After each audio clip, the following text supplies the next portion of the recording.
аудиокитоб дар Азия Плюс. қироаткунанда Субҳон Ҷалилов. Юнус Юсуфӣ, паррандаи сабзи ишқ. қисса. тобистони 1984 дар ғур будам. баҳромшоҳ дӯстам буд. аз ҳар даст достону афсонаву ангораи зиёд медонист ва хӯе низ дошт ки ҳар бори дидор аз фарру фарҳанги ғуриён меболиду менозид, зодбунашро ба ғиёсиддини ғурӣ мерасонид. замоне андӯҳгин мешуд ва мегуфт замоне инҷо пойтахти давлати тавонои тоҷикон буд. ман мегуфтам оре. баҳромшоҳ лахте ба андеша мерафт, сипас меафзуд ғазнавиҳоро ҳамин ғуриҳо аз саҳни зиндагӣ берун карда буданд. султон ғиёсиддин ба ифтихор аз ин пирӯзии манораи овозадори ҷомро бардошта буд. ман мегуфтам дуруст ва агар чизе хушам меомаду ба дилам менишаст, ёддоштам мекардам. баҳромшоҳро ин дам чизе ба ёд меомад ки хира ба рӯям мешуд, сипас мегуфт: юнус, аз ин гапҳо зиёд гуфтанду навиштанд, ту қиссаи он духтаракро навис. ман мегуфтам дастам намеравад, достоне наумедкунанда аст. ӯ мегуфт шояд наумедкунанда аст, аммо вай нахустин мактаби духтарона дар кишварро бунёд ниҳода буд. ман мегуфтам шоҳид надорад. баҳромшоҳ мегуфт дорад бобо, дорад, дар роҳи аз пули хиштӣ ба сӯи Болоҳисор. пас аз чанд бори ин гуфтугузор ман ночор саҳфаи тоза мекушоям ва мегӯям бошад. баҳромшоҳ болидаву шод аз сар мегирад. дар роҳи аз пули хиштӣ ба сӯи Болоҳисор дарахти бузургу дерсолае ҳаст ки монандаш дар ҷойи дигари Кобул ба чашм намехӯрад. танаи дарахт ба гунаи ғафс ва пӯсташ сахту ситабру қадимӣ аст ки мегӯӣ ин дарахт дар рӯзи бинои олам руставу то ин дам зистааст. 5 то 6 ваҷаби оғози тана ба дунболи даст задан ва пушт бар он ниҳодаву нишастан лайсу равғанӣ гаштааст ки ба назар чун кундаи ҷувоз меояд. яке дигар аз шигифтиҳои ин дарахт пеш аз ҳама дарахтони Кобул гур карданиён асту пиндор аз ин роҳ ҳастабори онҳо набуданашу аз кадом сарзамини дур омаданашро ошкор месозад. гулҳои сурху баланд дар навдаҳо чун ҷомҳои кӯчаку зебои ба нӯки ангуштҳои нозук метобанд. рӯзҳое ки борон меборад, ҷомҳои саршори сари ангуштҳо ногаҳ ранг дигар мекунанд, монанди осмони дури тобистон нилгун мешаванд. дар соатҳои ин радду бадал бошандагони шаҳр ба сӯи Болоҳисор мераванд ва пиндор сеҳр мешаванд ки зери борон истодаву то дер чашм аз дарахт намекананд. чанде пас гулҳо нарм нарм мепажмуранд. ҷомҳо ягон ягон аз нӯги ангуштҳо уфтода бар замин мехӯранд ва пора пора мешаванд. дарахт рӯзҳо ин гуна бараҳна мемонад. ҳангоме ки ҳаво гармтару гармтар мешавад, дар шохаҳо баргҳои байзаӣ тундидаву сар мекашанд ки ба чашм сахту сангин метобад. баҳорону тобистон зери шохаҳои ин дарахт ҷои дӯстдоштаи чарсиҳову овораҳову раҳгузарҳои роҳҳои дарозу дур аст. баҳромшоҳ дуньёро фаромӯш мекунад, ба ваҷд меояд. ман даст аз навиштан боз медорам, сар мебардорам, норизо чашм бар чашми ӯ мекунам. қиссаи дарахт аст ё духтарак? баҳромшоҳ мегӯяд инҳо пайванд ба якдигаранд. ман мегӯям дароз мешавад, дилбазан мешавад, мағзи гапа гӯ. баҳромшоҳ озурдахотир мегӯяд бошад ва ба лаҳни дигар сар мекунад. рӯзеву рӯзгоре дар Кобул бозаргони дароздаст ба сар мебурд. кӯшки вай ба боғи дилкушову толоби мусаффо аз зеботарин сохтмонҳои шаҳр буд. дар ин боғ товусҳои хушхиром мегаштанду дар толоб моҳиҳои рангоранг шино мекарданд. ин марди сарватмандро аз фарзанд писаре буд якто, ном Ҳушанг. падар орзу мекард ки писар дунболи кори ӯро бигирад, оламу одам бубинаду неку бад санҷад ва ниҳоят сарвати ӯро дучанду даҳчанд гардонад. аммо Ҳушанг дуньё дидану зиндагӣ санҷидану сарват дандузидан намехост. вай чун ҳамаи наврасон бо ҳамсояҳои ҳамсолаш найсавориву ҷангбозиро дӯст медошт. бузаргони ҳушёр дилу хиратманд касби дилнохоҳ ба фарзанд нафармуд. ҳангоме ки бӯи шир аз даҳонаш париду пушти лабаш сабзада мид, ҳамроҳи ӯ аз Кобул баромаду ба Ҳинд расид. ҳушангро ба мактаби низомии деҳлӣ овард ва дар он муддат ки ҳушанг афсарӣ меомӯхт, бозаргони пир кушки бошукӯҳтар аз кушки худ барои ӯ сохт ва духтари зебоеро низ ба арӯсӣ хост. дар ҳамон моҳи пас аз бозгашти ҳушанг аз Ҳинд сур барпо кард ва андак пас падар писарро ба хидмати шоҳ овард. вай орзу мекард ки писараш аз наздикони шоҳ бошаду аз ин роҳ по ба зинаҳои баланди мансаб монад ва номи худу падарро дар кишвар гиромӣ гардонад.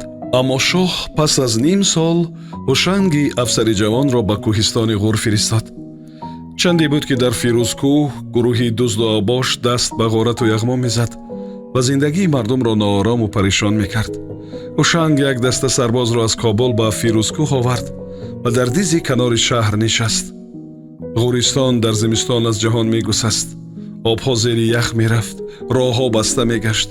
тӯдаи бадкешу бадандеш бештар дар ин фасл сари мардум тоз меовард ва аз касеву чизе бим намеовард. ҳушангу ёронаш як моҳ пеш аз рехтани барфи нахуст аз банди бомиён гузашта ба фирӯзкӯҳ расида буданд. фирӯзкӯҳ шаҳраке буд дар канораи ҳарируд. дар оби ҳарӣ гулмоҳиву харчанг канор дар канор ба сар мебурданд. зиндагӣ дар диз аммо дилгир буду душвор мегузашт. то вақте ки руд ҳоло нахӯфта буд, ҳушанг ҳаррӯза соҳилаш меомад. тӯлонӣ нигаҳ бар об баста бозии харчангу моҳиҳоро тамошо мекард ва аз ин роҳ пазмониву андӯҳ аз дил мебаровард. чанде пас аммо ин дилгармӣ низ дигар дилашро гарм намекард ва боре ки дасти дилтангӣ аз гулӯяш гирифтаву дард синаашро фишурда буд, ногоҳ дурбини замоне дар Ҳиндустон харидааш ёдаш шуд ки ҳамроҳ ба ғӯристон оварда буд. ва он рӯз бори нахуст аз паси бораи диз бо дурбин ба паҳнои фирӯзкӯҳ нигарист. рӯзе буд тираву сард. хонаҳои шаҳр ҳама рӯ ба офтобгард сохта шуда буданд. дуди сапеди мӯриҳо ба осмон намерафт, ба гунаи розомез сӯи ҳарӣ меомад ва аз ин ҷо бар шонаи руд менишаст. дар кӯчаҳои тангу пурпечу хам касе ба чашм намезад, садое ба гӯш намеомад. сурати якранги хонаҳои гилӣ ҳузни дигар ба ҳузни дил зам мекард. ҳушангро якдам кушки бошукӯҳ дар Кобули дур пеши чашм омаду аз занаш ёд кард. пазмоние гарм дар хонаи дилаш нишаст. аммо нигоҳаш ин дам ба саҳнае хурду ҳама ногаҳ фаромӯш гашт. дар рӯи ҳавлии кӯчак гове дароз уфтода буду пиразаневу духтараке давраш мегаштанд. пиразан ҳар он рӯи барф менишаст, даст ба зону мезад, сар сӯи осмон меовард ва мехисту аз нав даври гов мегашт. ҳушанг садо намешунид, вале аз гаштану нишастани пирзан пай мебурд ки ӯ бо алам чизе мегуфту мушт ба зону мезад. бо дурбин аз кӯдакӣ ошно буду аз чизҳои камёфт ки ҷойи дигар наметавонистӣ ёфт дар хонаи бозаргон зиёд буд.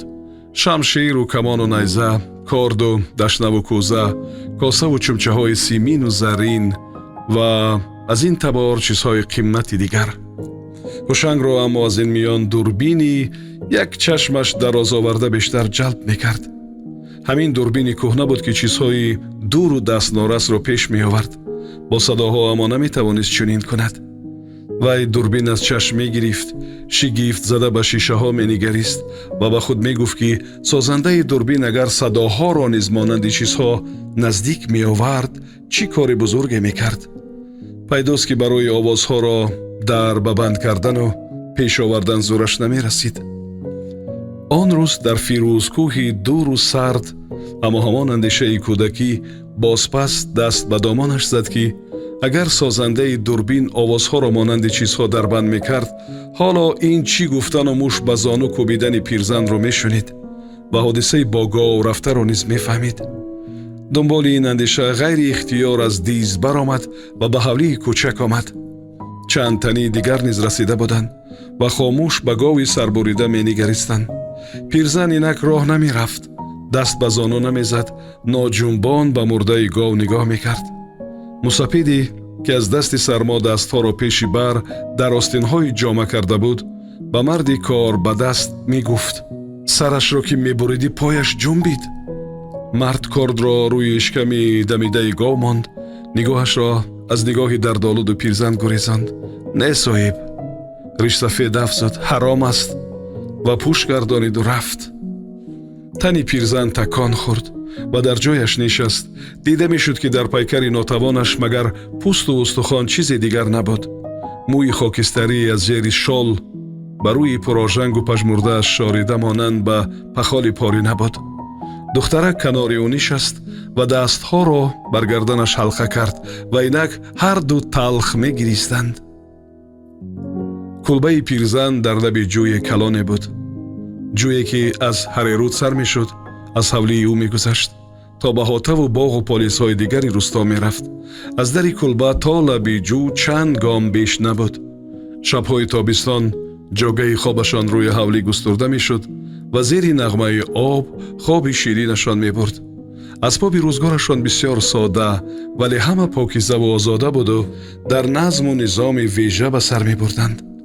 ба назар меомад ки чизҳо дар ин кулба осудаву хушнуду хушбахт буданд ва аз хизмат ба сокинони он роҳат мешуданд. ҳамин буд шояд ки аз ашёву колои хона чун аз тани зинда навасоне ба даврубар паҳн мегашт ва ба рӯҳу равони кас нуфуз мекард. аммо модагов сарчашмаи зиндагии ин ду буд. ин субҳ пирзан ӯро дар оғил уфтода дид. берун ки кашиданду сарашро буриданд. ба гуфтаи қассоб мӯе дар танаш наҷунбид.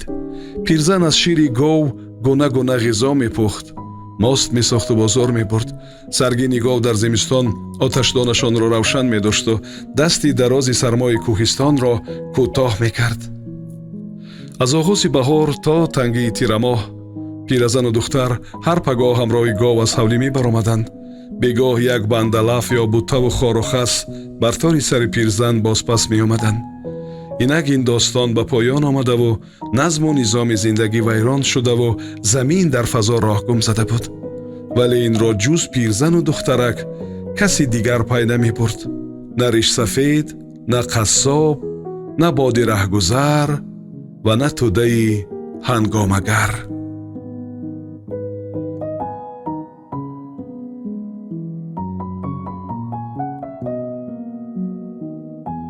сомиёни азиз, шумо пораеро аз қиссаи нависанда Юнус Юсуфӣ «Паррандаи сабзи ишқ» шунидед. идома дар гуфтори дигар садо медиҳад. аудиокитоб дар Азия Плюс. қироаткунанда Субҳон Ҷалилов.